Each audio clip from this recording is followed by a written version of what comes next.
Hi, this is my review of the FlexTale Solo Image Oracle, dynamic answers and adventure content for solo and traditional RPG play. Let's talk about the quality of the PDF. The quality is really good, however I did spot a couple of errors. Despite that, overall the document is well written, organized and explained. And you also have bookmarks. The graphic design is simple, somewhat minimalistic yet colorful. Overall, the quality is good. Now let's talk about the contents. What is this Solo Image Oracle exactly? You have a main table with various images. These images contain several different meanings, nuances, concepts that allow you to modify the encounters in your solo or multiplayer adventures. And this table of icons is very easy to use. You either click on the bookmark or the hyperlink underneath each icon, and you will get to the correct section of the PDF. Let me give you an example. Let's say that you roll your couple of 6-sided dice and you end up with balloons. If you want to use it as a noun, it's a bubble. If it's a verb, it's pop. If you want to use it as an adjective, it is floating. If it's an adverb, it is floatingly. If it's the answer of a question, it's maybe. If it's a detailed answer, it's perhaps. Life is inherently very chaotic.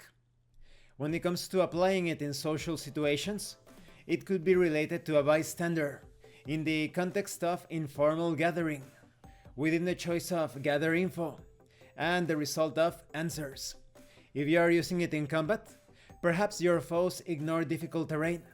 In addition, any opportunity attacks against them suffer disadvantage in light of their nimble movements. If it's related to a random encounter, generate a random monster encounter. If the creatures involved cannot fly normally, they fly in this encounter. How and why they fly is curious.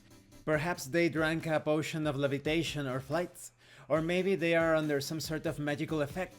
If it's a science fiction game or a science fantasy game, perhaps they are wearing a rocket pack.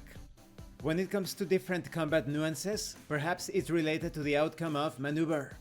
Perhaps it's related to targeting. The enemy will target the farthest member of the party. If it's related to roll, maybe this enemy that employs flight or something similar falls in the artillery category. Concerning roll size, maybe it is a minion. Concerning the stance, perhaps it is cornered. If you want to use balloons in your quests, maybe the quest is related to transporting an extremely fragile item and delivering it safely. If it's more related to quest development, perhaps to progress in one of your active quests, you must fly. Whether this is because of an out-of-the-way location only reachable from the air or to circumvent an obstacle is flexible. Maybe it's related to reward. You obtain 1d6 potions of flight. Maybe it has to do with a penalty.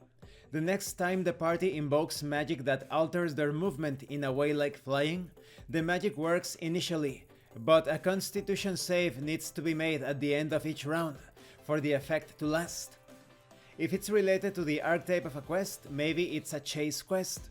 If it's related to an event within that quest, perhaps the quarry stumbles. So you have all of these meanings for the various icons. Whether it be toast, beaver, explosion, banana peel, bottle, large group, slice, teapot, drum, cave painting, temple, share, crab, classroom, you have ways of using each and every one of those icons as a noun, a verb, an adjective, an adverb, a question, a detailed answer, in social situations, in combat situations, in quests, etc. You can even randomize all of these elements. So if you roll toast, now you need to determine if it's a noun, if it applies like a verb, if it applies as the role within a social situation, if it has to do with a quest, etc. This document also contains tips and advice on how to employ and interpret the results. And of course, how to use this icon-driven meaning oracle with the Solo Adventuring Toolkit, the Flex AI Guidebook, etc. There is even a small guide with mechanical considerations if you want to apply some modifiers or values to Pathfinder, Dungeons & Dragons 5th edition, Pathfinder 2nd edition, Dungeon Crawl Classics, and any OSR role-playing game. And this concludes my review of the Solo Image Oracle. What do I think about it? I personally consider this a must-have, a perfect companion for the solo adventuring toolkit, but it also works standalone. Maybe you have some other Oracle, perhaps you use the Mythic Game Master Emulator 2nd edition, maybe the free Tricube Tales emulator. You can easily apply all of these results to anything that you generate with those emulators. The Image Oracle will provide the icons and various interpretations for them, and that is without counting your own interpretations.